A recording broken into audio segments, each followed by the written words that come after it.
कर लें अरिस्टोटल की, हमने कल बात की थी, उसकी थ्योरी की बात की थी। रेलेवेंस के 3-4 पॉइंट है। अच्छा, मैं अगर आप गौर करें तो मैं रेलेवेंस और क्रिटिसिज्म को डिटेल में बात नहीं करता, बहुत डिटेल में इस पर बात नहीं करता। उसकी वजह ये होती है कि आई एक्सपेक्ट कि you can read it for yourself, आप उसको रीड कर सकते हैं खुद भी। बेसिक आइडिया दे देता हूँ और किसी हद तक हम दरमियान में भी उस पर बात कर लेते होते हैं। सो रेलेवेंस की बात करूं अरिस्टोटल की थ्योरी की, तो मेरे ख्याल में कल मैंने दरमियान में थोड़ी सी की थी पॉइंट्स, लेकिन let me add some of the points ही। फॉर एग्जांपल पहली रेलेवेंस ये है, Plato, Aristotle is considered to be the father of the modern political science. he was considered to be the father of modern, नहीं सिर्फ political science, do not use the word modern, sorry मेरी गलती से लफ्ज निकला था मुंह से। Aristotle is considered to be the father of political science, modern political science किसी और को कहते हैं।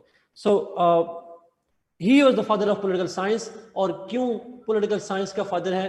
Because he was the first one to have introduced the principle of scientific methods. He has introduced the scientific methods in the study of politics. So he is the first political scientist that way. That's true जी। So political science के sense में हम उसको लेते हैं, उसकी scientific approach toward study of politics उसका foundation हो जाता है। और इसी साइंटिफिक अप्रोच की बुनियाद पे हम मॉडर्न दौर में एक लफ्ज़ यूज करते हैं, बिहेवियरलिज्म। जिन लोगों ने पीएमएस रखना है वो ये लफ्ज़ गौर से सुने प्लीज, खासकर मैं तमाम सूबों की बात करूँ, खासकर पंजाब की बात करूँ। His method of studying science was scientific and therefore modern दौर में उसकी रेलेवेंस का जो पॉइंट बनता है वो ये बनता है कि मॉडर्न दौर में इसी अप्रोच को हम कहते हैं behavioural approach. So behavioural approach is the dominant approach in studying political science. Therefore इस अप्रोच का जो फाउंडर है इट इज अरिस्टोटल। दूसरी रेलेवेंस पॉइंट, एम्पिरिसिज्म और प्रैग्मेटिज्म, या एक तीसरा लफ्ज यूज करते हैं realism. Aristotle is considered to be a realist thinker, उसको रियलिस्ट थिंकर कहा जाता है। और रियलिस्ट थिंकर का मतलब ये होता है और कि he gave a theory which relates to the realities which is based on the explanation and analysis of the facts of the matters that existed। मैंने कल एक लफ्ज़ यूज किया था प्लेटो और अरिस्टोटल में, एक डिफरेंस ये बताया था that Plato wanted to focus on what should be done while Aristotle's focus was what things are। मामलात हैं क्या, स्टेट ऑलरेडी ऑपरेट कैसे करती है, what types of states exist। He did not focus on the idea of what ought to be done। So his theory is based on observation, based on reality, based on pragmatism and not based on wishful thinking। उसकी तखयलाती दुनिया थी, फर्जी दुनिया नहीं थी। उसने जो discussion की वो ग्राउंड रियलिटीज की बुनियाद पे की। That kind of thing is what we call his approach of empiricism. Third one is जो एक और रेलेवेंस है उसकी, मैं बहुत सारी हैं, मैं कुछ 3-4-5 पॉइंट सिर्फ बताऊंगा आप लोगों को। एक और इंपॉर्टेंट है वो है उसकी स्टेट का एज अ मीन्स होना, not end. State as means end not the end. कल हमने बात की थी कि अरिस्टोटल की स्टेट एक मीन्स है, उसका एंड क्या है? अगर मैं आपसे पूछूं, if you could tell me what is the end of the state, कल मैंने बताया था morality, that's to virtue। His end of the state was to have the moral and virtual growth of the people, virtual moral grooming, development of the citizens, human development in the sense of virtuous development। वो approach है state की। So इसका मतलब ये हुआ state is not the end, state is a means to an end. अच्छा, अब इसी पॉइंट को मैं अगर रिलेट करूं मॉडर्न दौर से, मॉडर्न दौर में भी हम जो मुल्क, जो फॉर्म्स ऑफ गवर्नमेंट स्टेट को एंड समझती हैं, उनको हम अथॉरिटेरियन स्टेट कहते हैं, उनको हम टोटलिटेरियन स्टेट कहते हैं, and they are considered to be bad states. उन स्टेट्स को हम बुरी स्टेट्स कहते हैं। और ये जो स्टेट है, इसकी जो स्टेट है अरिस्टोटल की, वो स्टेट इटसेल्फ एंड नहीं है, बल्कि state is a means and end is related to the public. वो अलग बात है, मॉडर्न दौर में हम लोगों की इकोनॉमिक डेवलपमेंट पे फोकस ज्यादा करते हैं, इसने मॉरल डेवलपमेंट पे ज्यादा किया, but at least focus was the people and not the state. This is what how we say it is linked with the modern approach of state compare to जो modern दौर में टोटलिटेरियन स्टेट है, उसको Aristotle भी नफी करता है। He doesn't like it because he consider state means not the and. एक और पॉइंट है जी इसके अंदर, और वो है इसकी जो प्रिंसिपल है स्लेवरी के हवाले से जो बात करता है, उसकी जो थ्योरी ऑफ स्लेवरी है। ऑब्वियसली इसमें जरा पार्शली कंट्रीब्यूशन बनता है, मतलब वो स्लेवरी को जस्टिफाई तो कर रहा है, but isn't it that he actually was the first thinker to provide a room of liberation for the slaves.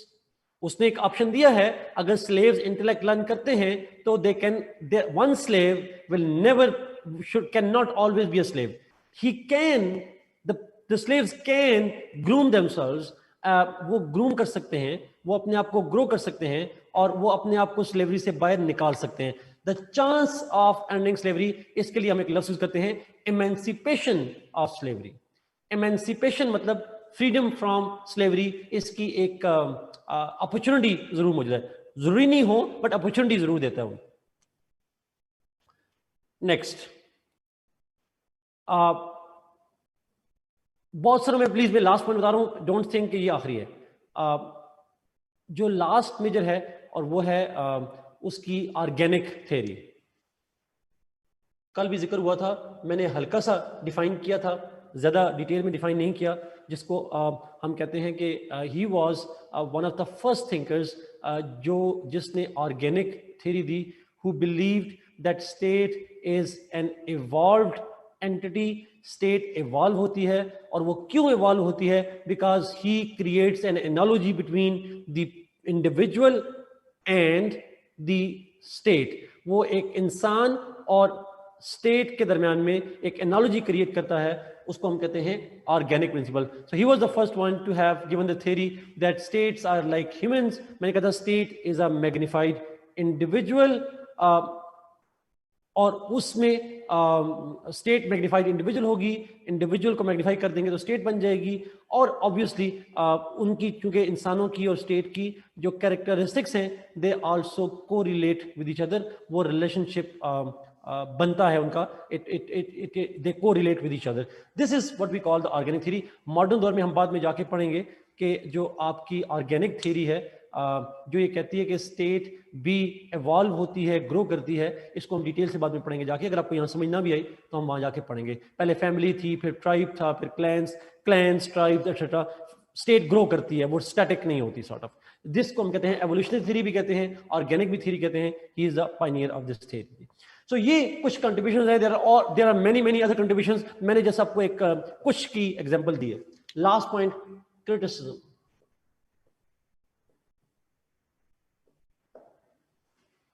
तीन चार पॉइंट्स क्रिटिसिज्म के, ऑब्वियसली अरिस्टोटल की बात करें उनमें से फॉर एग्जांपल पहला क्रिटिसिज्म तो यह है, Aristotle does not produce any new idea, he only analyzed the existing ideas. So he lacks any creativity, and that's the problem, lack of creativity.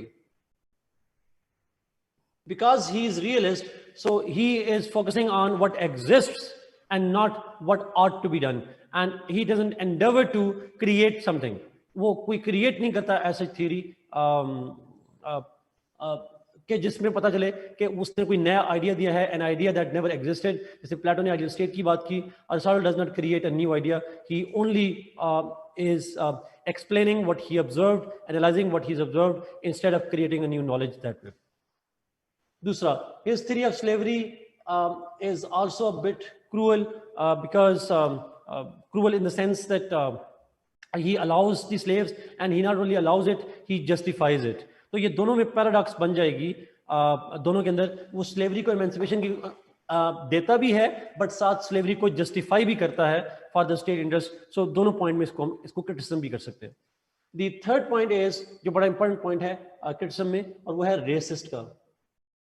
कल हमने ये बात नहीं की थी, आज हम बात करेंगे। अरिस्टोटल ये कहता है that a Greek can never be a slave. He says that a Greek can never be a slave. एक ग्रीक जो है वो कभी स्लेव नहीं हो सकता। If a Greek can never be a slave, तो इसका मतलब है he is being racist himself. वो खुद भी एक रेसिज्म की बुनियाद रख रहा होता है। ग्रीक्स को एग्जाम्पशन है, नॉन, वो कहता है ग्रीक्स क्योंकि इंटेलेक्चुअली सुपीरियर होते हैं वो नहीं हो सकते। वो बेसिकली खुशामद कर रहा होता था Aristotle, but this is one of the points of criticism as well. फिर उसके जो मीनिंग्स ऑफ द टर्म्स हैं, the concepts that he used, for example उसने मोनार्की के टर्म यूज की, उसने डेमोक्रेसी की टर्म यूज की। The meaning of the term that he uses modern दौर में वो रेलेवेंट नहीं है। वो टर्म्स के मीनिंग जो हैं they are not as we perceive them today. हमारा जो मॉडर्न दौर में कॉन्सेप्ट्स हैं, they are, those concepts are not treated that way. उनके मीनिंग हम डिफरेंट लेते हैं। वो मोनार्की को वन मैन रूल कहता है जो कि जनरल इंटरेस्ट के लिए काम कर रहे होते हैं, लेकिन ऑब्वियसली हम उस बात से एग्री नहीं कर रहे होते। We don't agree with that sort of. Last point जो है वो बड़ा इंपॉर्टेंट है कि जो उसकी point था that only 6 forms of states exist. We believe that this is wrong. There are many other forms of states as well. 6 के अलावा भी states हो सकती हैं। There can be other forms of states as well. और वो other forms जो हैं वो क्या हो सकती हैं? For example, हम मॉडर्न दौर में जानते हैं कि monarchy जो है, if one man is working for everybody's interest, जरूरी नहीं होता that all the time he is working for everybody's interest. On some matters he can be selfish, on some matters he can be working for everybody's interest. Similarly, if a tyrant, उसके वो कोई tyranny नहीं होती है, one man working for the interest of the जिसको हम कहते हैं himself, अपने लिए काम कर रहा होता है, but it's not necessary that if somebody at one particular time is working for himself, on the other occasion in a different subject he cannot work for everybody's interest. So hard and fast किसी को selfish कहना और hard and fast किसी को general कहना, that is जिसको हम कहते हैं एक judgmental thing है, which is something that we criticize. So he is too judgmental on the different forms of government. जो 6 forms of government है उन्हें strict बना देता है. Once who is working for general interest will always work for general interest, not true ji. So ये कुछ points of criticism है, ये कुछ points of relevance है. Now I would take 11 minutes questions जी. लेकिन प्लीज जो कल पूछ चुके हैं, आई वुड रिक्वेस्ट कि वो कम पूछें, बाकी पूछें. ना चैट अगर ओपन कर दें 11 मिनट के लिए जी प्लीज. चैट ओपन कर दें 11 मिनट के लिए, ताकि क्वेश्चन जो पड़ेगा वो सबको समझ आ जाएगी. जी जी, जिन्होंने कल ही पूछने please. Slavery and concept point पूछें जी. स्लेवरी का किस में पूछा है? क्रिटिसिज्म में पूछे, अफसा पूछें किस चीज में पूछना चाह रही हैं? Empiricism, Daniel, simply means based on observation. अब चैट रोक लें जरा यहाँ पे. नहीं वो रोकिए जरा, ऊपर ना चलिए. ठीक है. अच्छा, एक का सवाल है, in dynamic classification and revolution, what was the role of constitution and laws in this cycle? Ikra, what is the role of the constitution and laws in this cycle? Ikra, यहाँ पे डिबेट थोड़ी और हो जाएगी. आपको question valid है but debate थोड़ी और है. वो क्या है? वो जो कहता है कि जो एक कॉन्स्टिट्यूशन का लफ्ज जो आप यूज करिए ना, यहाँ पे एक तो जरा डिफरेंस कीजिएगा. कॉन्स्टिट्यूशन का लफ्ज अलग नहीं होता. Constitution is not taken in the laws, constitution is taken in the sense of the system, the working system of the government.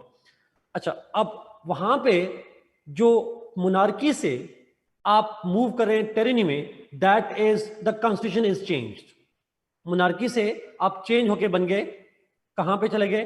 टेरिनी में चले गए. That is the change of the constitution. Role क्या है कॉन्स्टिट्यूशन का? Role का लफ्ज नहीं, role changed from monarchy to constitution, tyranny. That is itself changed. Law का क्या रोल है? अब यहाँ पे अरिस्टोटल की थ्योरी से डिफरेंट है. वो बाद में जब थ्योरी ऑफ रेवोल्यूशन देता है डिटेल से, जिसका जिक्र मैंने यहाँ पे नहीं किया डिटेल से, शॉर्टली से बता दिया कि ये रेवोल्यूशन कहलाता है. वो कहते हैं हर रेवोल्यूशन अच्छा नहीं होता. मिसाल के तौर पर आप मोनार्की से टेरिनी जा रहे हैं, it's a bad thing because आप गुड फॉर्म से बैड फॉर्म में जा रहे हैं.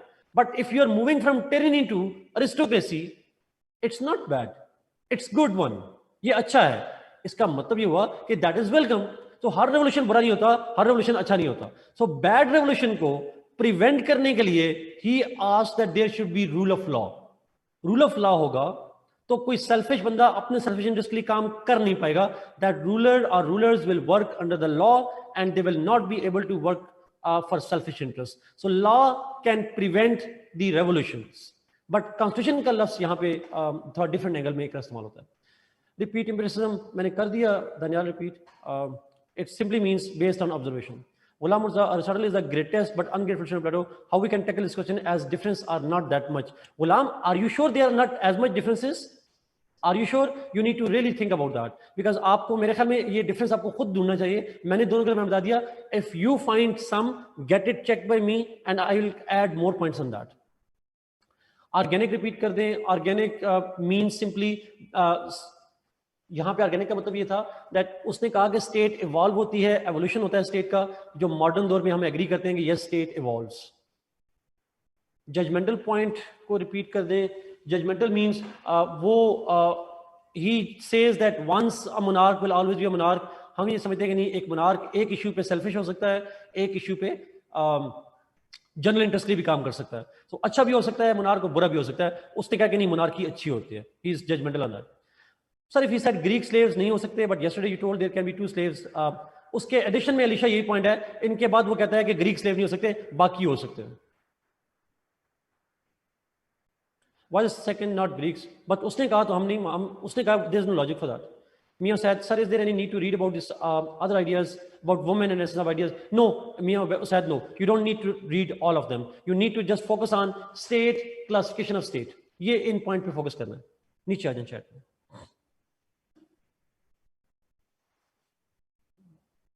और बस ठीक है। Can we also discuss his points about education system and marriage rules? No, Fazal, we don't need to. Please write the name which you had told for freedom of slavery. Emancipation, Kanis. Emancipation. Freedom ko kehte hain. So does you cover this topic? Yes, it covers this topic.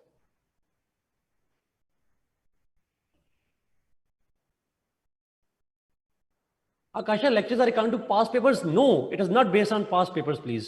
ये आप please को ना करिएगा।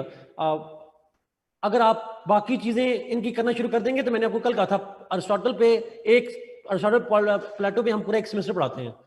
सो पढ़ें फिर उतना ज्यादा। Sir criticism में कॉन्सेप्ट को रिपीट कर दें। कॉन्सेप्ट्स का मतलब ये कहा मैंने कि बेसिकली सलमान जो उसने जो कॉन्सेप्ट दिए, जो मोनार्की की मीनिंग वो दिखाता है, उस कॉन्सेप्ट की मीनिंग मॉडर्न दौर में वैलिड नहीं है। तमाम के सिर्फ उसकी नहीं, तमाम जो उसने दिया टेरेनी का, डेमोक्रेसी का, उनके तमाम की मीनिंग्स कॉन्सेप्ट की हम मॉडर्न में डिफरेंट लेते हैं। नीचे आ जाइए जी। बस सर 6 सेंसेस से जो हम ऑब्जर्व करते हैं, 6 सेंसेस से ऑब्जर्व होता ही नहीं है मुझसे, 5 सेंसेस से होता है। उसको इंट्यूशन, 6 सेंस से इंट्यूशन कहते हैं। Please explain human nature means virtue and constraint as part of the theory.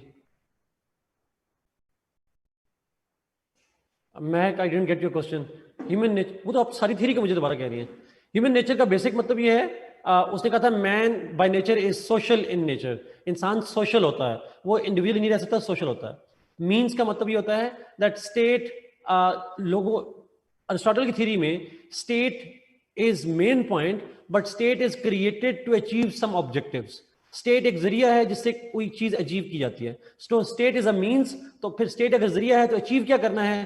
कहते स्टेट के थ्रू हमने लोगों को वर्च्यूअस बनाना है, लोगों की मोरालिटी डेवलप करनी है। This is what he means. और कॉन्स्टिट्यूशन से मतलब है गवर्नमेंट। मोनार्की को एक कॉन्स्टिट्यूशन कहता है, टेरेनी को कॉन्स्टिट्यूशन कहता है।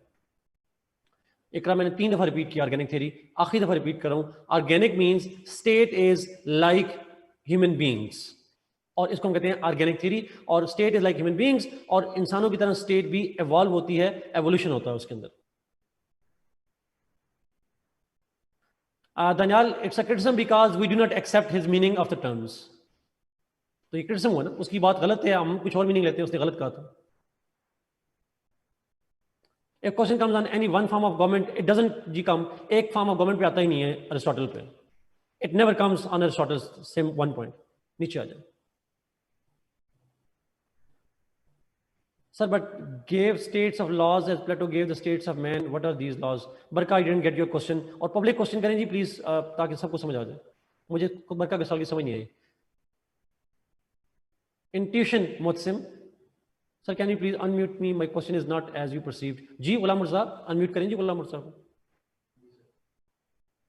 State का मतलब होता है जी मुल्क, country. जी गुलाम मुर्जा.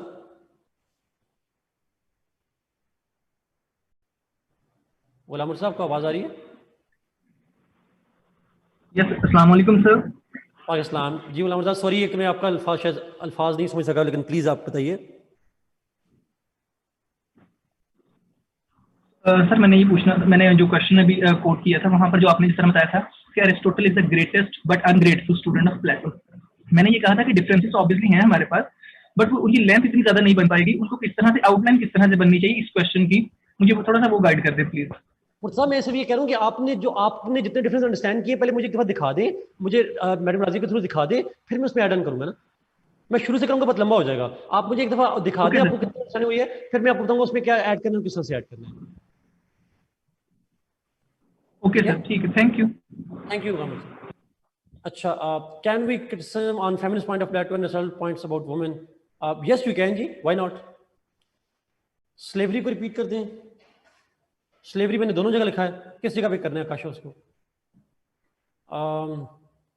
स्लेवरी क्रिटिसिज्म, क्रिटिसिज्म ये है that he justifies slavery, Aristotle justifies the slavery, and that is the point of criticism जी, because justifying slavery was something wrong.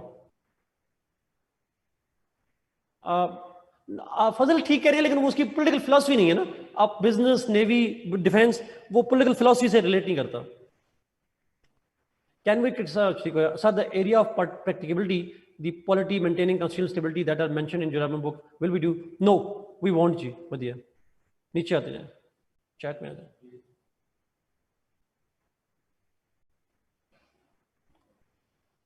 आजा आजा आजा, और नहीं। Only the ethnic Greek or any person of the state in Greece, the racism point referring to whom cannot. Greeks cannot be slave. Athens की बात नहीं है, Greeks cannot be slave. महक मैंने कर दिया उसको रिलेट। ज़रा देन प्लीज इसको, अगर आप प्लीज लेक्चर के आखिर में या मैडम राजिया को कहेंगी, वो मुझे मैसेज फॉरवर्ड कर देंगी, मैं आपको जवाब दे दूंगा मैडम उनके थ्रू। सो ज़रा उनके थ्रू अगर प्लीज कर लें।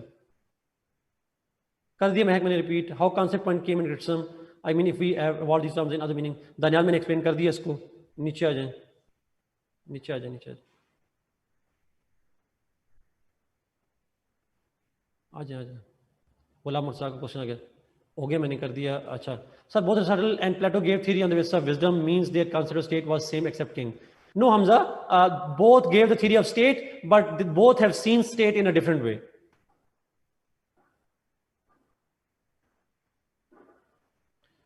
Did you think that Aristotle's concept of state is a dual standard? No, I don't think it's a dual standard. महक मैंने कर दिया, नीचे आते हैं।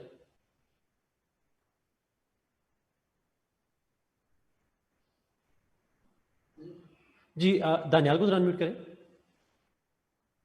और फिर शाहनजर को अनम्यूट करें। आखिरी सवाल है। Yes Aman, he can be called, he is the positive school of thought कहते हैं, लेकिन ऐसा पॉजिटिव स्कूल जो है ना वो अमेरिका में स्टार्ट होता है आफ्टर वर्ल्ड वॉर 1, तो हम बेहतर बिहेवियरलिस्ट ही कहेंगे। पॉजिटिविस्ट की अप्रोच थोड़ा और सेंस में सवाल होती है। जी दानियाल। जी अस्सलाम वालेकुम सर। वालेकुम जी दानियाल। सर मेरी आवाज़ क्लियर आ रही है? जी बिल्कुल क्लियर आ रही है। सर मेरा क्वेश्चन यही था कि जो अभी आपने आंसर दिया सर, कि वो टर्म्स वहां से चूंकि ओरिजिनेट हुई थी, वो वक्त के साथ साथ अगर हमने उसको इवॉल्व इस तरह कर लिया है कि उसका मतलब कुछ और बन गया, तो वो क्रिटिसाइज तो नहीं ना होगा सर? फिर कोई पॉइंट ऑफ क्रिटिसिज्म बनता ही नहीं, फिर तो स्लेवरी पे भी नहीं बनता, फिर तो रेसिज्म पे भी नहीं बनता, फिर तो क्रिटिसिज्म बनता ही नहीं है। नहीं दानियाल, स्लेवरी तो सब होती थी, अब नहीं होती, फिर तो पॉइंट, तो इसलिए हम क्रिटिसाइज तो करते हैं। मैं इंटरप्रिटेशन की बात कर रहा था सर। नहीं, मैं तो मिसाल दे रहा हूँ ना। अगर उस वक्त के मीनिंग के सेंस में बात करूं, हमने मीनिंग डिफरेंट बना लिए, हमने तो मीनिंग स्लेवरी की भी डिफरेंट बना लिए, हमने तो रेसिज्म को भी डिफरेंट बना लिया, हमने तो तमाम चीजों में एवोल्यूशन हुई है, तो हम क्रिटिसाइज बिल्कुल ठीक है सर, ठीक है सर, ठीक है, thank you so much sir. Welcome welcome. Shahnazar को अनम्यूट करें। अस्सलाम वालेकुम सर। और समझी शाहनजर सर कैसे हो? ठीक है, अल्लाह का शुक्र। सर बस में मेरा ना 120 सवारियां हो तो मुश्किल हो जाती है चलाना उसको सिर्फ ये हो रहा है, बाकी बिल्कुल कुछ नहीं हो रहा है। बिल्कुल, जी तभी सर। मैंने ऑडियो को प्रेफर किया। सर मेरा क्वेश्चन वो क्रिटिसिज्म से रिलेटेड है। वो प्रिजनर ऑफ वार वाली जो बात है उसमें तो इससे पहले भी कंट्रीज मतलब जो आज भी हो रहा है कि जंग में पकड़ के फिर वो उनको गुलाम बना देते हैं। अगर नहीं भी बनाते आज अलग है तरीका, लेकिन इसकी क्रिटिसिज्म तो फिर गुलामी वाले से थोड़ा सा अलग होगी ना, तो वो थोड़ा पॉइंट बता दें काइंडली। इसको हम कैसे क्रिटिसाइज, उनके पास इवन इंटेलेक्चुअल लोग हैं वो, जो मतलब उसने बात की कि वो इंटेलेक्चुअल भी हो लेकिन उनको प्रिजनर बनाए, उनका आगे कोई खास रोल मतलब वो उस वक्त की स्टेट में नहीं होगा। तो इसको कैसे क्रिटिसाइज करेंगे हम? देखिए वो आपकी, हम क्रिटिसाइज से भी कर रहे हैं the very idea that he justifies slavery, इस पॉइंट को क्रिटिसाइज कर। वो कहते हैं कि यस स्लेव्स के लिए जरूरी है, चले इसको तो क्रिटिसाइज नहीं कर सकते, लेकिन स्टेट के लिए जरूरी है, ये हम समझते हैं कि ह्यूमन राइट्स के against. Yes sir, thank you sir. Welcome. आखिरी क्वेश्चन करामत को अनम्यूट करें जी, फिर हम अगले टॉपिक पे चलते हैं।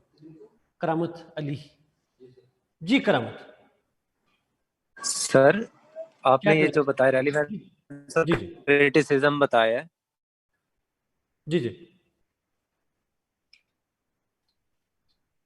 जी। करामत आपकी आवाज नहीं आ रही। इसको हमने लिंक किससे कर, आइडियल स्टेट से लिंक करने ने बताया कि इसको लिंक बेसिकली हमने करना किससे है? क्रिटिसिज्म किस पे करना है? नहीं, इनको लिंक किस चीज से, कौन से क्वेश्चन से लिंक करना है? आप अरिस्टोटल की स्टेट के कॉन्सेप्ट से। ठीक है, थैंक यू करामत। अच्छा ओके, एंड पे चले जाएं जी चैट पे।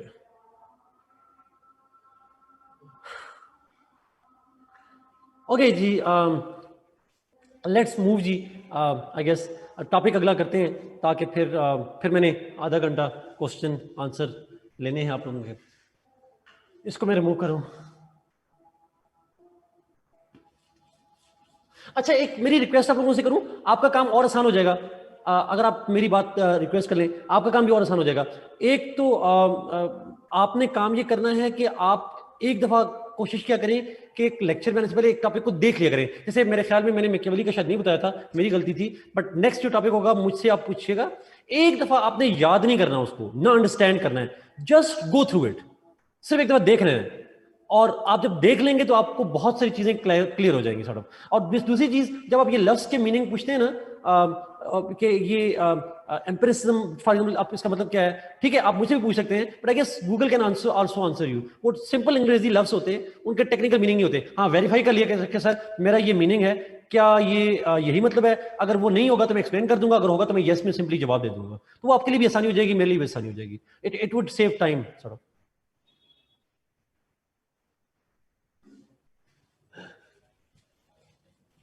अच्छा, टाइम नहीं होता तो ये मान लेता हूँ, मेरी क्लास है ना संडे को आप लोगों के साथ, जो इवनिंग बैच वाले बच्चे हैं उनके साथ कल।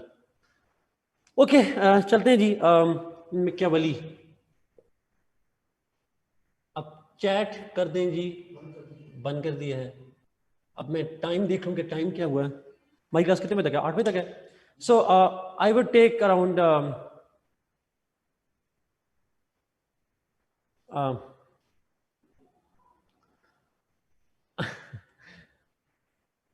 अवैस, मैं टीचर हूं, मैं कुछ भी कर सकता हूँ, कभी मना कर सकता हूँ, कभी अलाउ कर सकता हूँ। अच्छा सर, अच्छा आपने एक काम करना है जी। हमने I will have around 40 minutes 45 minutes पे लेक्चर होगा, और उसके बाद फिर हम इसको I would take 30 minutes question जी। आई गेस 30 मिनट्स काफ़ी होंगे। अच्छी बात है, आप लोग खुद से बातें कर रहे हैं, it's always a good thing. कभी कभी घर वाले भी तो आपको म्यूट कर देते हैं। तो कितने बजे नमाज की फ्री है, नमाज की ब्रेक है, कितने बजे नमाज है मुझे बता दें, ताकि मैं उस हिसाब से डिसाइड कर लूँ। नमाज 7:15 पे, 7:15 पे। अच्छा 7:15 पे मैं, अगर आप मुझे 7:20 तक मैं लेक्चर देता हूँ जी, फिर 10 मिनट्स की ब्रेक लेंगे, फिर हम आगे आके क्वेश्चन ले लेंगे सारे। ओके, लेट्स बिगिन जी। आसान है, मिक्यावेली कोई मुश्किल नहीं है।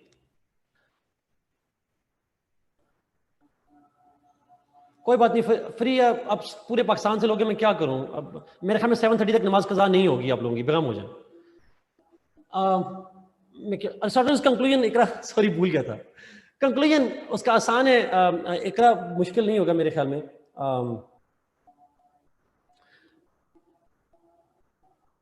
कंक्लूजन अरिस्टोटल का अगर हम करेंगे तो अरिस्टोटल की जो थ्योरी ऑफ स्टेट है दैट इज सिंपली जो अरिस्टोटल की थ्योरी ऑफ स्टेट है दैट थ्योरी इज हम उसको कहते हैं कि Aristotle was the thinker who had the most profound impacts on modern political science. जरा प्लीज सुनिएगा, जरा प्लीज।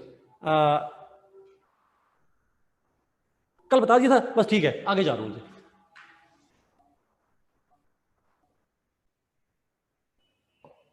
अब मैंने आपकी चैट नहीं देखनी है, अच्छा, I want see the that your chat, so नहीं देख रहा मैं, आप मुझे कंफ्यूज कर रहे हैं। Let's move to this one, Niccolo Machiavelli. अच्छा, ये थ्योरी बड़ी इंपॉर्टेंट है, शॉर्ट सी थ्योरी है, बड़ी इंपॉर्टेंट है। मॉर्निंग वाले बच्चों का कल अगर याद हो मैंने जिक्र किया था, आज किया था सुबह। मैकियावेली बायोग्राफी में स्टार्ट करते हैं। He was born in Florence, he was born in Florence, Italy में पैदा हुए। इटली उस वक्त at that time Italy was divided into multiple states. Italy divided था मल्टीपल स्टेट्स में, उनमें से एक सिटी और वो स्टेट भी था, उसका नाम था फ्लोरेंस। फ्लोरेंस के अलावा और कौन सी सिटी स्टेट्स थी, नाम आपको आने चाहिए, बहुत जरूरी नहीं है बट एमसीक्यूज में आ जाते हैं। रोम था, Venice, Rome, Venice, Sicily, Milan, Florence हो गया। फिर मैं दोबारा रिपीट करता हूँ, Florence, Milan, Rome, Venice, Naples. Yes, Turin नहीं था अरसलान, इट वाज नेपल्स जी, thank you Jibran. Yes that's true. तो ये 5-6 स्टेट्स थी डिफरेंटली जो उस वक्त इटली के अंदर मौजूद थी। इटली वाज डिसयूनाइटेड, ये डिसयूनिटी का पॉइंट ध्यान में रखिएगा। He was born in Florence, there is little information about his early life, ज़्यादा इल्म नहीं है उसकी अर्ली लाइफ के हवाले से, but he became known when he joined the court of Florence. Court का लफ्ज़ जब हम इस्तेमाल करते हैं तो यहाँ पे कोर्ट का मतलब है दरबार।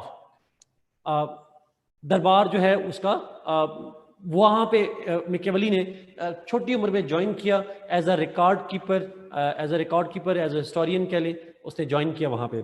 हाउएवर उसकी लक चेंज हुई, उसकी लक बनी एट एन अर्ली एज, और हुआ ये था that the Florence witnessed a revolution. एक रेवोल्यूशन आया, एक कू आया, और उसके नतीजे में जो गवर्नमेंट थी, मैं नाम रीडिंग में पढ़ेंगे तो नाम शाम लिखे होंगे, आप नाम भी याद रखें तो कोई बात नहीं। एक गवर्नमेंट थी मौजूद, जो गवर्नमेंट ओवरथ्रो कर दी गई और एक नई गवर्नमेंट इंस्टॉल कर दी गई because of the coup, because of the revolution. और जो नई गवर्नमेंट थी, the new government in Florence had elevated Machiavelli, उसे उहदा बढ़ा दिया, and he was appointed as secretary, he was appointed as secretary to war, जिसको आप कह सकते हैं top diplomat on war affairs. Foreign affairs में, वार अफेयर्स में टॉप डिप्लोमेट बना दिया गया उसको। So he was kind of an ambassador, he was kind of a minister of the war making and war से related minister बना दिया गया। So as a secretary to war, he became a diplomat of Florence and he traveled across the Italian states. वो घूमता रहा as a ambassador, as a diplomat different Italian states में, making peace, deciding about wars, making defence policy, इस तरह की जो चीज़ें थी वो करता रहा यहाँ पे जाके। सो as a diplomat in the court of Florence, he had been making peace, making wars, making defense policy. He traveled to Rome, he traveled to Venice, he traveled different parts of Italy. अच्छा, तो diplomatic experience रखा उसने, और ये experience जरा याद किया। ही remained on this post for almost 14 years, 14 साल तक वो रहा यहाँ पे इस पोस्ट के ऊपर। After that something bad happened, and that bad was that the coup, जिसकी वजह से वो नई गवर्नमेंट आई थी जिसने इसको प्रमोट किया था, दैट कू गॉट रिवर्स्ड। जो पुरानी गवर्नमेंट थी दैट केम बैक, फ्रांस वाले भी इन्वॉल्व थे, आप उसको पढ़ लीजिएगा हिस्ट्री में, but ultimately coup was reversed. जब कू रिवर्स होगा तो मैकियावेली के साथ क्या होगा? ऑब्वियसली बात है, पहली गवर्नमेंट में जो पिछली गवर्नमेंट थी उसमें एज अ क्लर्क काम कर रहा था, नाउ नई गवर्नमेंट ने उसे एलिवेट कर दिया, पुरानी वापस आई, उन्होंने ही वाज डिसमिस्ड, इसको आते ही डिसमिस किया इसको, he was prosecuted, he was imprisoned and then exiled। Nawaz Sharif साहब सिंपली उसे पहले डिसमिस किया और फिर उसे प्रोसिक्यूट किया, उस पर केस चलाया, उसे जेल भिजवाया और फिर अल्टीमेटली उसे एग्जाइल में भिजवा दिया। लंदन में नहीं भिजवाया, उधर ही इटली के अंदर ही एग्जाइल भिजवा दिया वहां पे जाके। So he was dislodged from his position, he was no longer a minister anymore. So anyhow, so when he was imprisoned, जब जेल में था, it was during this time in jail that he started writing। उसने फिर लिखना शुरू किया, वेला जो हो गया उसने लिखना शुरू किया, और उसने during that imprisonment he wrote different works, but the most important जो उन्होंने किताब लिखी उसको हम कहते हैं, बुक लिखी उसको हम कहते हैं the Prince. He wrote the most important book, The Prince। और जो The Prince है ये इंपॉर्टेंट है बुक, बहुत इंपॉर्टेंट बुक है। इसको मॉडर्न दौर की डिप्लोमेट्स की हैंडबुक कहा जाता है। This should be the handbook of the modern diplomats. खासकर शामुद कुरैशी को तो जरूर देनी चाहिए उनको, बट ये बुक जो है वो बड़ी इंपॉर्टेंट है जी। सो जेल में उसने लिखी। Anyhow later on he was sent into exile, उन्हें एग्जाइल भी भिजवा दिया गया। ही ट्राइड टू राइट, वो अपने उस वक्त के फ्लोरेंस के रूल्स को लिखता रहा, that I can be handy for you, मैं आपके लिए काम कर सकता हूँ, I can serve you too. उन्होंने कहा जी नहीं, you are not welcome, you can go back. यह सीक्रेट डिस्कोर्सेज भी थी, बहुत सारी और भी बुक्स हैं, but this is the most important book that he wrote, the prince. लेकिन अगर आप आसान लफ्ज़ में पढ़िएगा, बहुत बेसिक आइडिया मैं बता दूं, ये फ्रैंक वर्ड है, लिखने वाला नहीं है, अनसंगे खुशामदी था। He wrote the prince, he wrote every work to appease the rulers, कि शायद उसे दोबारा नौकरी दे दें। He wanted to return, he wrote letters कि मुझे वापस कर दें, आई कैन सर्व यू, मेरा एक्सपीरियंस है, I can help you out. उन्होंने कहा भाई नहीं, आप नहीं चाहिए, उसे एग्जाइल पे रखा। लेकिन मिन्नतें तरले करने के बाद फिर उसे अलाउ किया कि वापस आ जाओ, नौकरी फिर भी नहीं देनी। सिंपल सा उसका सोल्यूशन है। Even the prince was written for the same purpose. वैसे by the way almost Aristotle की थ्योरी भी ऐसी ही है sort of. This is he wanted to have a deal, but उसको डील मिली नहीं जी। This is the point. This is simple biography. तीन takeaways. One, he lived in Florence at a time when Italy was divided into city states। 5-6 different city states थी, तो Florence में पैदा हुआ। दूसरी, he worked as the secretary in the war। He worked as a secretary to war। Third, he wrote the book The Prince। ये ज़हन में रखिएगा प्लीज। बेसिक जो टेकअवेज हैं, उसकी किस थ्योरी पे सवाल आता है, पेपर में सवाल किस टॉपिक पे आता है। इन पेपर मैकियावेली पे क्वेश्चन किसी डिफरेंट एंगल में आ सकता है, आंसर बहरहाल सेम ही होता है। जो मोस्ट लाइकली टर्म है यूज होने की, दैट इज वो उसकी थ्योरी ऑफ पावर पॉलिटिक्स और the prince. The Prince means उसकी बुक के ऊपर सवाल आ सकता है, और power politics means simply the politics must be governed by the principles of power. ये बेसिक आइडिया है, लेकिन हम इसको एक्सप्लेन करेंगे। पावर पॉलिटिक्स अभी आपको समझ नहीं आएगी, but simply the idea of power politics and the idea was written in the book the prince. और भी एंगल है। Machiavelli is also considered to be the father of the modern politics. Modern political science का father भी कहा जाता है। वैसे तो पॉलिटिकल साइंस का फादर अरिस्टोटल को कहा जाता है, तो जो दूसरा बाप है वो ये है sort of, he is the second father कह लें, बट मॉडर्न पॉलिटिकल साइंस का फादर कह लें, he is that kind of thinker. अब वो क्यों कहा जाता है, बट ऑब्वियसली इसकी कंट्रीब्यूशन देखेंगे तो you will get to know sir. Anyhow, I guess this is a brief biography. Thank you for the 3 books लिखी हैं, The Prince, Discourses है, और The Art of War. That's true. But let's see the context. Context को लिखते हैं, फिर उस पे जाएंगे। Context. Why Machiavelli gave the theory of power politics, why he wrote the book The Prince etc. असल वजह तो मैंने बता दी, खुशामदी था, लेकिन ऑब्वियसली उसकी लिखते वक्त अप्रोच जो राइटिंग अप्रोच है वो तो एक एकेडमिक अप्रोच है, एक नॉलेज बेस्ड अप्रोच है, वो क्या थी इसके ऊपर हम बात करते हैं। बहुत गौर से सुनिएगा प्लीज।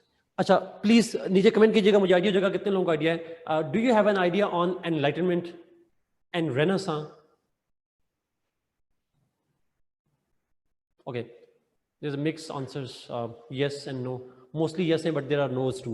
Okay जी, let me explain, because no's हैं तो I have to explain करना है। okay, ठीक है, मैं इसको थोड़ा एक्सप्लेन करता हूँ जी। रेनेसां का जो टर्म है हम यूज करते हैं, वो बेसिकली अंडरस्टैंड कीजिएगा, Renaissance gave birth to Enlightenment and all that, वो सारी उसके अंदर आता है। जरा गौर से सुनिएगा प्लीज, ये सारी हिस्ट्री आपने कहीं नहीं लिखनी, बट आपने उसको पढ़ना है सॉर्ट ऑफ। मैं लफ्ज लिखता हूँ जी,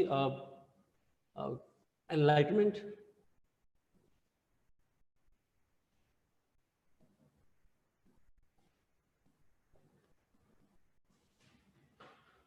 एक स्पेलिंग करेक्ट कर दें रेनेसां के प्लीज।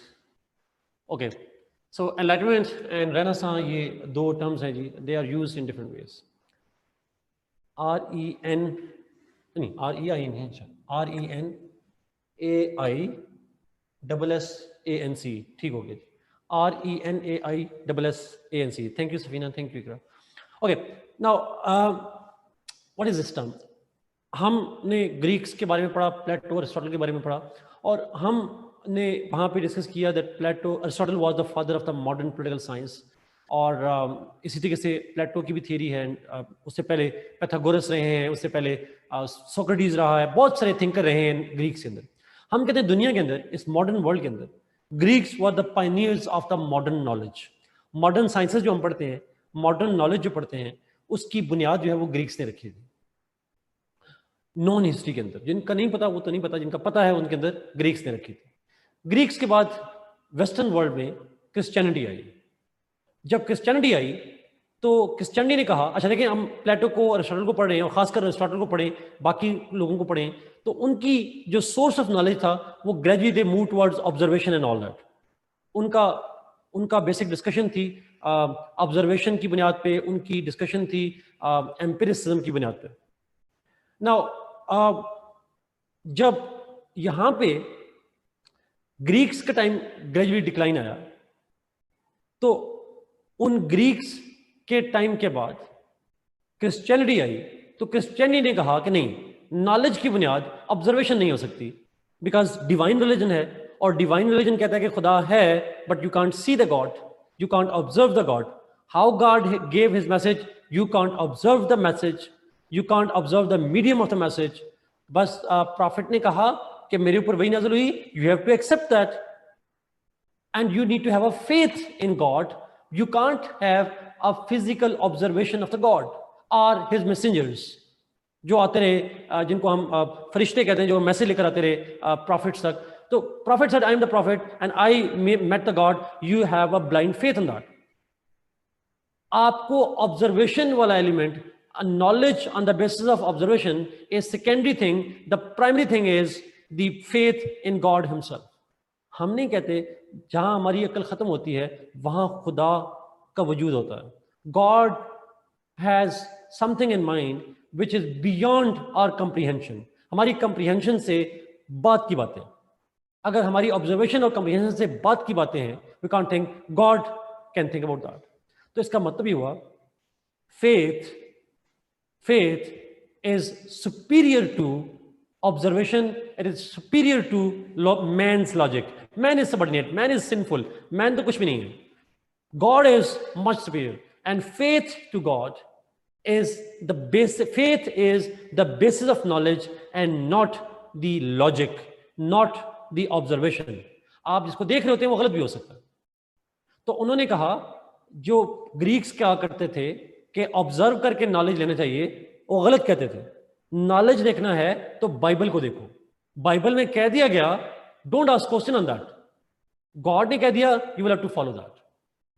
तो इस पीरियड को जिसमें नॉलेज की बुनियाद फेथ बनी, ऑब्जर्वेशन को रिप्लेस कर दिया गया, उसको हम कहते हैं the period of dark ages. The period of dark ages was the period of rejection of the science, the rejection of the logic, the rejection of empiricism. Christianity की वजह से. खैर वेस्टर्न वर्ल्ड में चीज, इस्लाम भी उसी दौरान आया, जो भी इस्लाम का पीरियड है, बट हम क्रिश्चियनिटी भी रहते हैं. लेकिन a time came when gradually people started questioning this method. और लोगों ने रिजेक्ट किया इस मॉडल को, और वो ग्रेजुअली क्यों रिजेक्ट किया, क्यों ऑब्जेक्ट किया उसके ऊपर, वो ये था. अब यहाँ पे जरा लिंक करेगा, इस पॉइंट को मैं रिलेट करूँ जी, एक मिनट जरा गौर सुनिएगा प्लीज. वो ये कि जब उन्होंने कहा जी खुदा जो कहेगा वो सुपीरियर है, इंसान नाकसल अक्ल है, इंसान सोच नहीं सकते, खुदा की अक्ल सुपीरियर है. खुदा ने कहा वो बड़ी विजडम है, इंसान की विजडम है ही नहीं. तो वो ये कि कुछ लोग खुदा के ठेकेदार बन गए. पोप्स जो क्रिश्चियंस की हाईएस्ट रिलीजियस क्लर्जी है, पोप, और उसके नीचे डिफरेंट जो क्लर्जी बनती है, दे स्टार्टेड कम्युनिकेटिंग और they started interpreting the message of the God. खुदा के मैसेज को जो बाइबल में लिखा गया, जिसको हम टेस्टामेंट कहते हैं, और फिर आपको पता है ओल्ड टेस्टामेंट भी है क्रिश्चियनिटी के नजदीक. So Old Testament, the new Bible, ये सारी को इंटरप्रिटेशन जो है, it was left to the popes. Popes became the kingmakers. And when I say kingmakers, I'm referring to this point that popes were considering themselves to be the authority on what God wants. As a result of this power that popes got, the kings made alliance with them. Kings का और pope का एक alliance बना. कैसे alliance?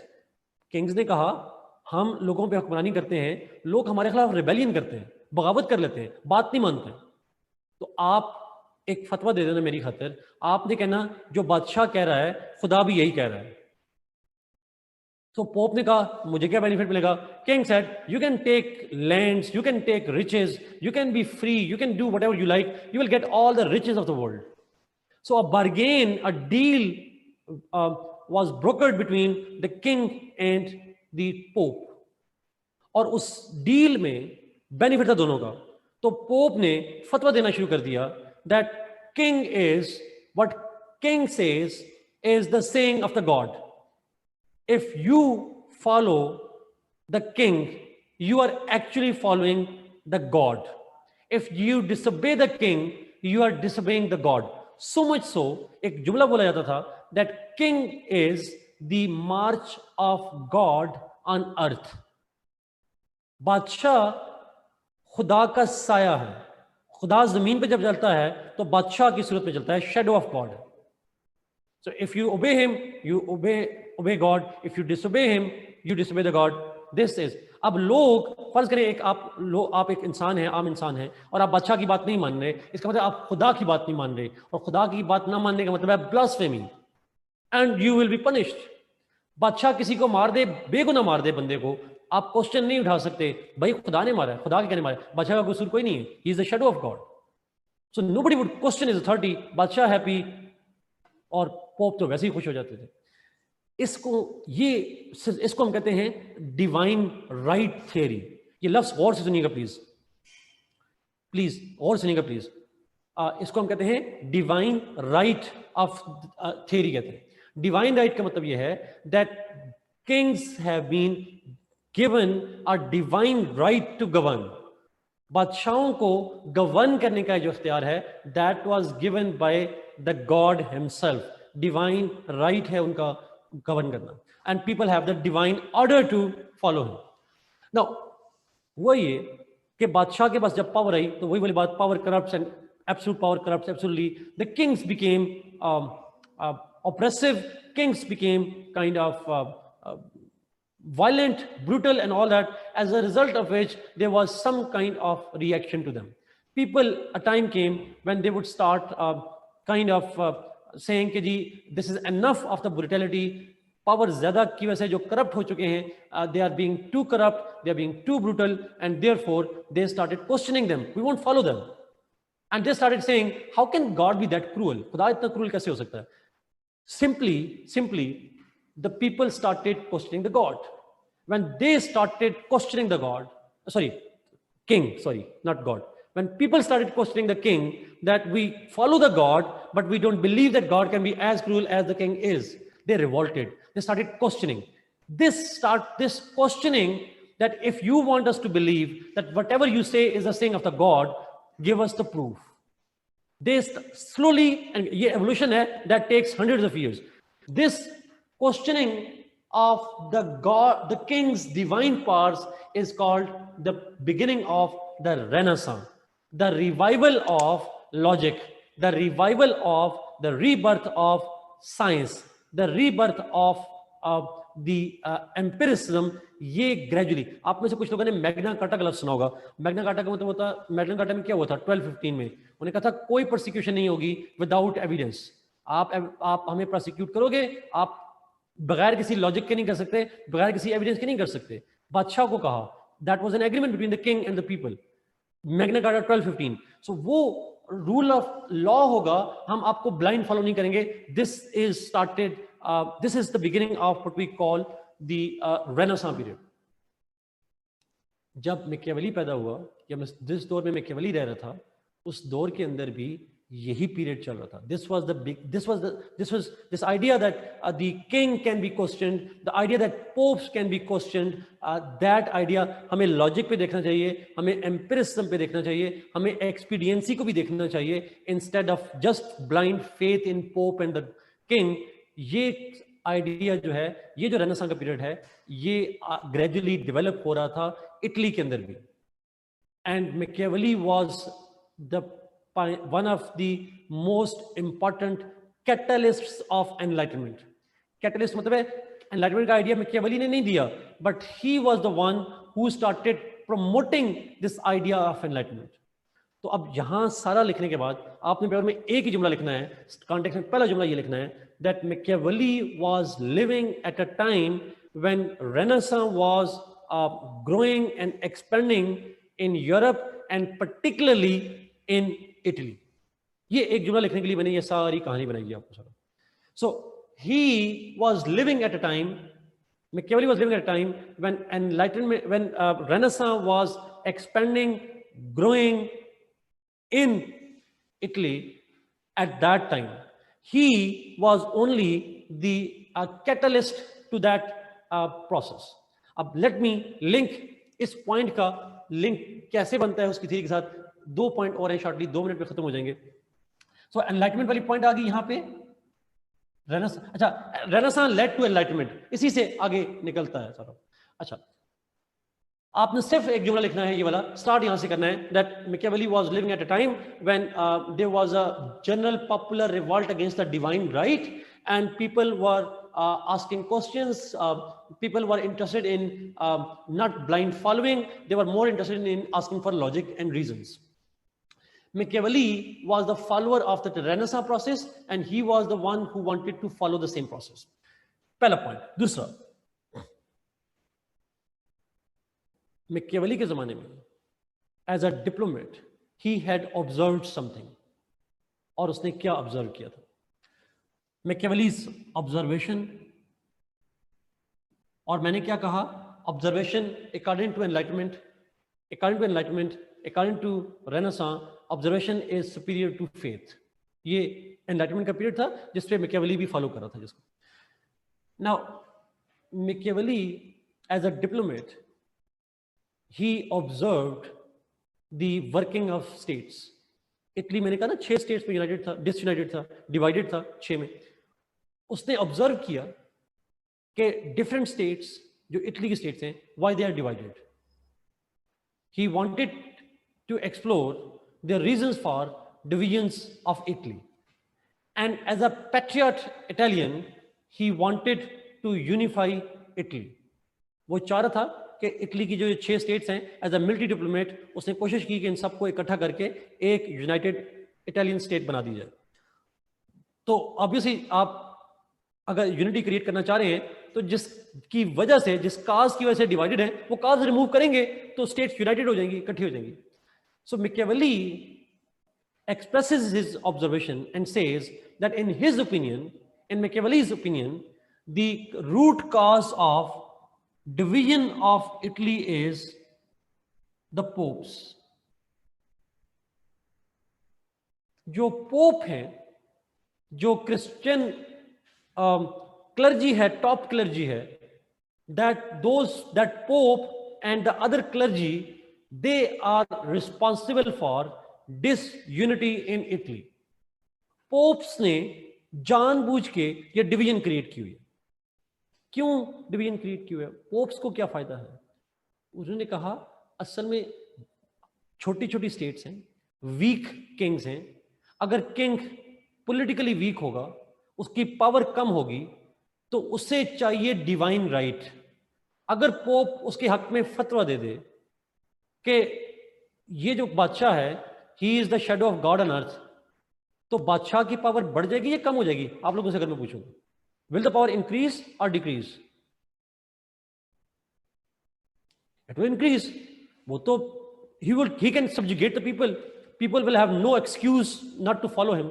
So the king was weak, therefore he was dependent upon the pope and each one. But if kings get united, agar kings इकट्ठे हो जाएं, will they need the endorsement from the pope? No. So किसको आसान उसमें हम नहीं कहते divide and rule. So he kept them divided. The pope kept the kings divided, and therefore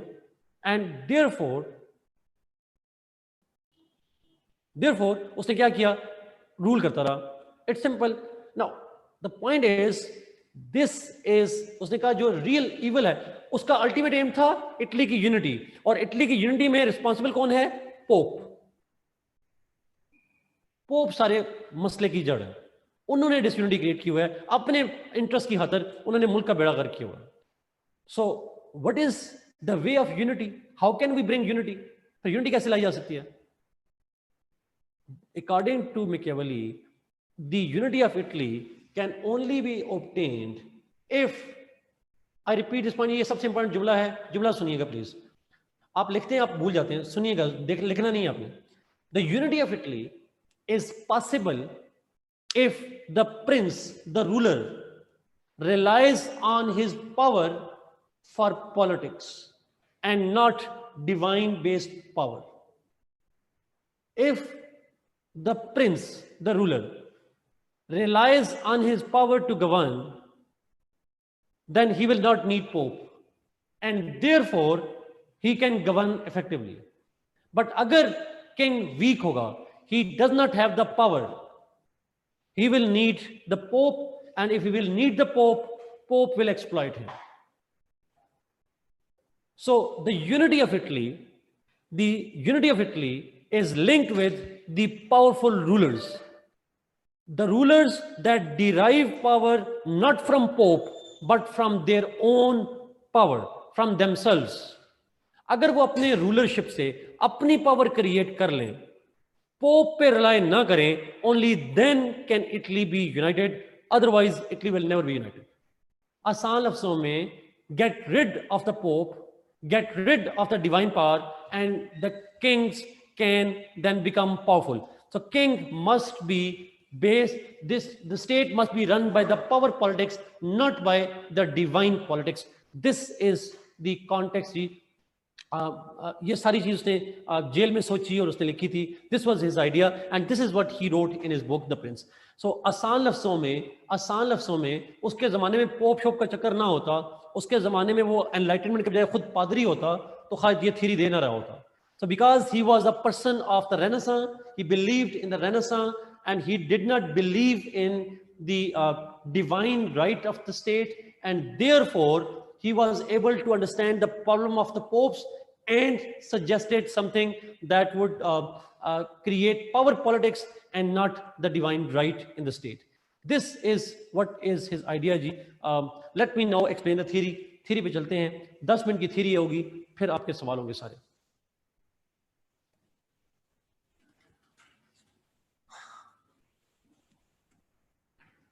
मैं थ्योरी को जरा सिंपल फॉर्म में जरा एक्सप्लेन करूंगा, बड़े आसान से पॉइंट्स हैं इसके अंदर।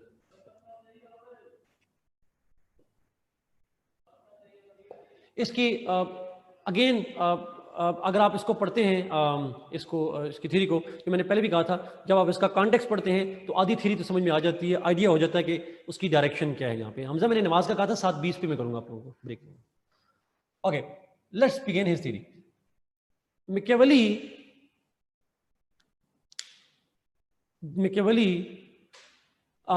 थ्योरी ऑफ पावर पॉलिटिक्स जी, इसकी थ्योरी का नाम थ्योरी ऑफ पावर पॉलिटिक्स है। मेरे ख्याल में मैंने शुरू में कहा था, इसी पे सवाल आते थ्योरी ऑफ पॉलिटिक्स। और ये थ्योरी ऑफ पावर पॉलिटिक्स किस बुक में लिखी गई? In which book was this theory written? The Prince, exactly. So the Prince पे सवाल आ जाए या पावर पॉलिटिक्स पे सवाल आ जाए, आपने आंसर इस तरह से देना है। Machiavelli says that explains, he begins from human nature. Machiavelli says that man by nature is rational. He is wise. He is wise. He is rational. He bases his decisions on logic and reasons, calculations. समझदार इंसान है। इंसान समझदार होते हैं, वो calculation करते हैं, कॉस्ट बेनिफिट एनालिसिस करते हैं, जहां पे अच्छाई लगे करते हैं, जहां पे बुराई लगे नहीं करते, अपने अपने इंटरेस्ट को देखते हैं। एंड दे आर जो रैशनल होता है, जो लॉजिकल होता है, he keeps his interest on top of everything else. Selfish है, man is selfish, self centric है, अपने इंटरेस्ट को प्रमोट करता है। Man is only motivated by the fear. अगर आप इंसान को खतरे में डाल दें तो वो अपने इंटरेस्ट को प्रोटेक्ट करने के लिए, अपनी बॉडी को प्रोटेक्ट करने के लिए, he can do anything. So he is self centric, he is selfish, and only thing that can threaten him is fear. Fear से आप उससे मोटिवेट कर सकते हैं। आप नहीं कहते कनपट्टी पे रख के काम करवा लेते हैं लोग। So this is what we can do. So protect our life, to protect our interest, we are willing to do anything for anybody. So we don't care about anything else. We don't care about the values, norms, principles. We only care about our selfish interests, own selfish interest. And because we care for our own interest, therefore we also fear. Fear is also an important part of the human nature. Second, state, according to Machiavelli, is just like the same. States are also like human beings. States are also selfish. States are also kind of self-centric, and states also fear. There's a constant fear in state. There's a constant fear in the rulers. Rulers में constant fear होता है, state में fear होता है. State is like the human beings. Organic kind of principle है. He also believes in the organic principle. मैं यहाँ पे लिख नहीं रहा, but state is like human beings का मतलब ये होता है that it is organic. Next,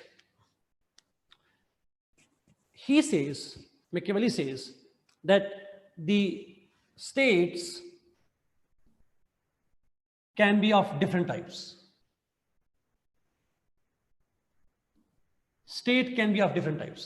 अच्छा, मैं वो टाइप्स यहाँ पे नहीं लिखूंगा, आप में से कुछ लोग शायद पढ़ें। मैंने टाइप लिखा भी इसलिए ताकि अगर आप में से कुछ लोग पढ़ें तो आप ये ना कहें मैंने बताया नहीं था, बट मैं टाइप्स नहीं पढ़ा रहा यहाँ पे। बट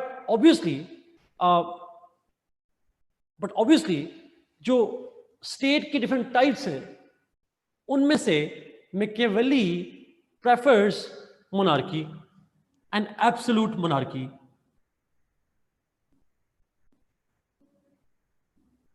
वो democracy की बात भी करता है. He talks about many other forms, but he says that the preferred form is monarchy, not because it's the best form, but because it is the most effective form of the government. Monarchy is not the best one, but it is the most effective form of the government. आमना वाले point पे मैं भी आऊंगा बाद में, इसी point पे आऊंगा बाद में. So he believed that there are many forms of states, there are other ideal forms of state too, but monarchy is absolute monarchy. मतलब होता है a monarchy where all powers are in the hands of the rulers. This kind of monarchy is the most powerful one. और monarchy में rule कर रहा होगा the prince. The prince will be ruling that monarchy और वो उसको गूंगा. अब यहाँ पे प्लीज ध्यान रखिएगा, monarchy से मतलब वो नहीं है जो कि हमें बताता है अरिस्टोटल मीनिंग देता है. यहाँ पे monarchy का मतलब डिफरेंट है. यहाँ पे monarchy का मतलब है one man who rules on the basis of hereditary principles. Hereditary बुनियाद पे जो प्रिंसिपल्स पे गवर्न करने वाला होता है उसको हम monarchy कहते हैं. Now absolute monarchy होगी. how that monarch should govern. The prince, अब इसको हम कहते हैं he gives in his theory of state, in his theory of power politics, Machiavelli provides some advices, some admonitions या advices to the prince. अब वो Prince के बारे में काफी सारे पॉइंट होंगे. The prince को मैं यहां लिख रहा हूं. Machiavelli says that the prince, जो कि monarch होगा, जो ruler होगा, he must ensure the separation of church from politics.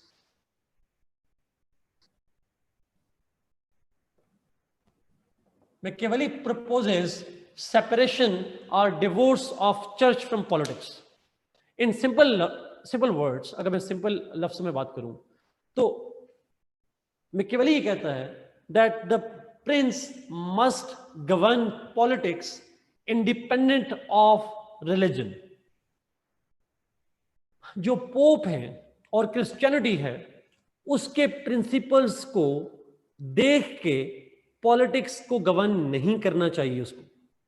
He must govern the state on the basis of his wisdom, on the basis of expediency, यानी जो जरूरत है, on the basis of the needs of the state, and not on the basis of the Pope's advice or the advice of the religion.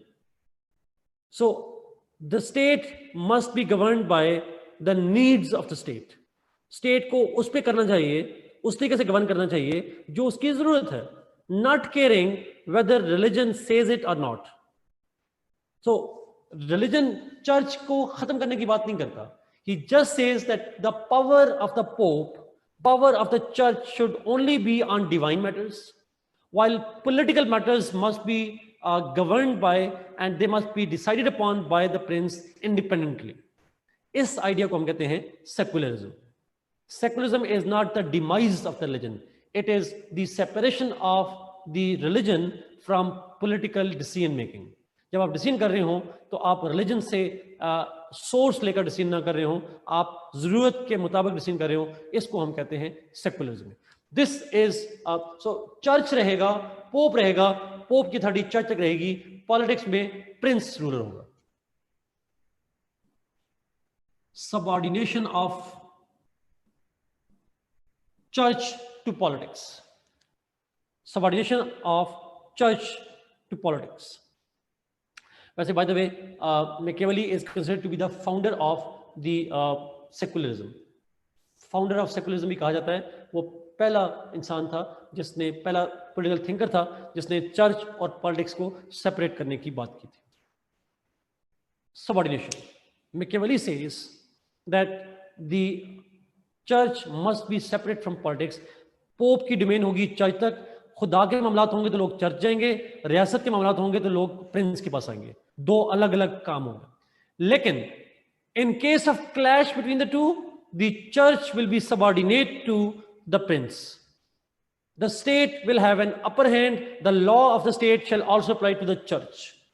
जो church है वो subordinate होगा, जो ultimate authority है सेपरेटली काम करेंगे, but in case of clash the state will be superior, church will B inferior. Lockdown हुआ, states ने कहा लॉकडाउन करें, चर्च ना भी मानता हो तो उनको कहा आपको करना पड़ेगा lockdown. They have to follow that. So the church was made subordinate to the state. ये आइडिया भी कर देगा, सेपरेट किया गया, but ultimate authority was with the prince, ultimate authority was with the politics and not to the church. Separation of ethics from politics.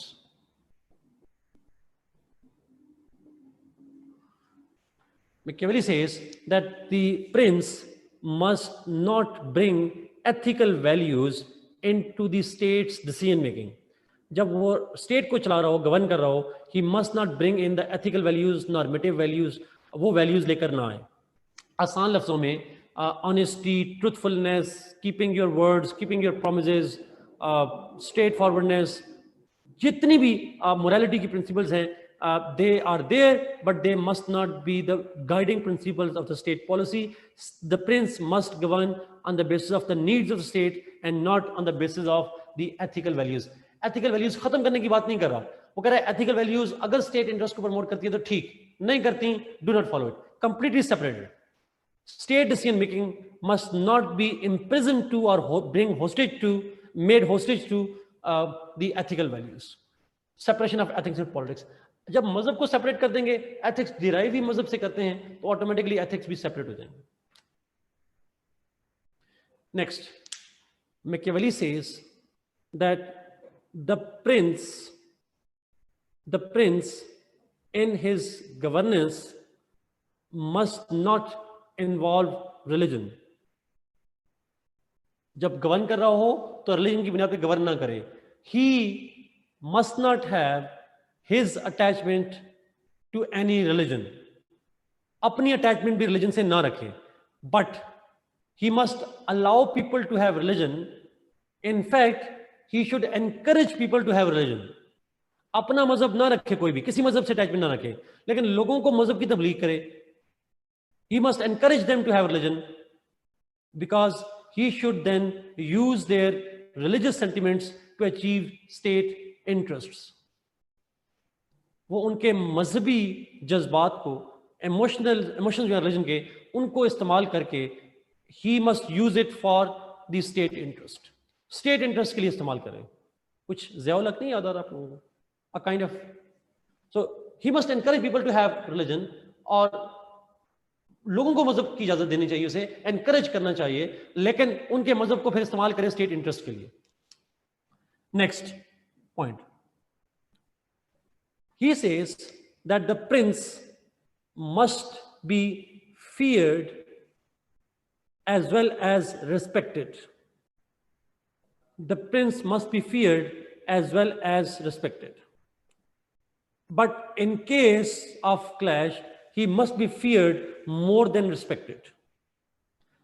Fear भी करें लोग, respect भी करें, लेकिन ultimately जो एक dominant trait उसकी होनी चाहिए, that is the fear on the people. ऐसा नहीं होता हमारे यहाँ घर में, फैमिली में ऐसे होते हैं लोग, टीचर्स ऐसे होते हैं जिनकी हम रिस्पेक्ट भी करते हैं और हम उनसे फियर भी रखते हैं थोड़ा सा. So respect is separate, but at the same time we also have some kind of fear as well. So you do the both. वो ऐसे गवर्न करे, अपना एटीट्यूड ऐसा रखे लोगों पे कि लोग उसकी रिस्पेक्ट भी करें और लोग उससे डरें भी. बट अगर दोनों में से कोई एक चूज करना पड़े, he must pick fear. He must be feared more than he is respected. ये दोनों रखे, फियर भी, रिस्पेक्ट भी, बट अगर चूज करना पड़े तो he must choose the fear over the respect. लेकिन दोनों होने चाहिए इसमें, लोग उससे डरे भी, उसकी इज्जत भी करें. समीना 2 मिनट और है, फिर नमाज break. Next, Machiavelli says that the prince must be brave like a lion and cunning like a fox. The prince must be brave like a lion and cunning like a fox. मेरा नहीं ख्याल कि ये statement explanation मांगती है. You all know line की bravery क्या होती है, फॉक्स की कनिंग क्या होती है. जहां पे बहादुरी दिखानी पड़े बहादुरी दिखाए, जहां पे ब्रेवरी दिखानी पड़े वो दिखाए, जहां पे कनिंगनेस हो वहां पे कनिंगनेस दिखाए. He can have state interest जो डिमांड करे वो उस तरह से करना चाहिए उसको. सब कुछ अपने इंटरेस्ट के लिए नहीं, everything is for the state. सच भी वहां पे बोले जहां पे स्टेट का इंटरेस्ट हो, कनिंगनेस भी वहां दिखाए जहां स्टेट का इंटरेस्ट हो, एथिकल वैल्यूज भी वहां जहां state, everything is being done for the state interest. अच्छा, लास्ट 2 पॉइंट्स हैं जी, लास्ट 2 पॉइंट्स में यहां पे लिख रहा हूं. ही says that the Prince must ensure that his state expends or expires. He must ensure that state expends or expires. एक state expend हो या expire हो, आसान लफ्जों में उसको चाहिए कि हर वक्त अपनी स्टेट की टेरिटरी को एक्सपेंड करता रहे. अगर नहीं कर पाएगा तो एक्सपायर हो जाएगा. कैसे एक्सपायर हो जाएगा? Because somebody else will capture his territory.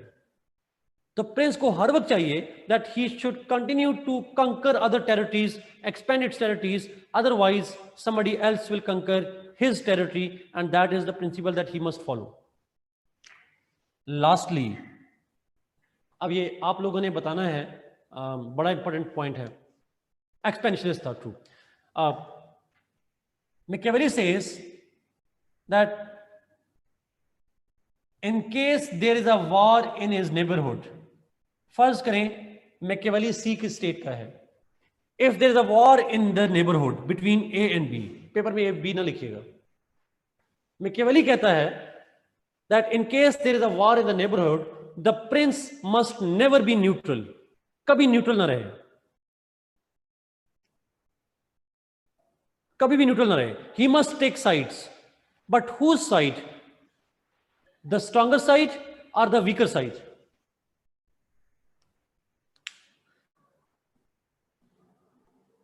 Yes जी, मिक्स जवाब आ रहे हैं, but his answer was he must support the weaker one. वो कहता है वीकर को सपोर्ट करे. क्यों सपोर्ट करे वीकर को?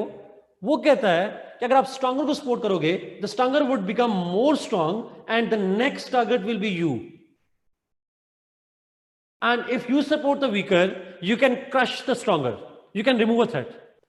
तो क्या ये फॉरेन पॉलिसी का डिसीजन जो है, ये मोरालिटी की बुनियाद पे है, कौन राइट है और कौन रॉन्ग है? No, it is based on the interest, उसकी स्टेट के इंटरेस्ट की खातिर उसकी बेस पर डिसीजन करेगा. लास्ट जुमला आपने बताना है, आखिरी वर्ड है, फिर फौरन ब्रेक करेंगे जी आप लोग. क्वेश्चन इज कि for Machiavelli state is the end और it's a means to an end? State is the end, जी. It's not a means to an end. It's the end because everything is being done for the sake of state. झूठ बोल रहा है, वो fraud कर रहा है, मजहब को सेपरेट कर रहा है. Everything is being done for the sake of state. So state is the end and everything else is the means. This is the end of this theory जी. ये basic theory की end है. So I guess आप लोग break ले लें. Break में I am available. Those who will be asking questions, I'll be answering that. जो नमाज पढ़ने जा रहे हैं वो वापस आएंगे तो I will answer their questions. So 7 minute की काफ़ी है ब्रेक, प्लीज़ पहले मुझे बता दें.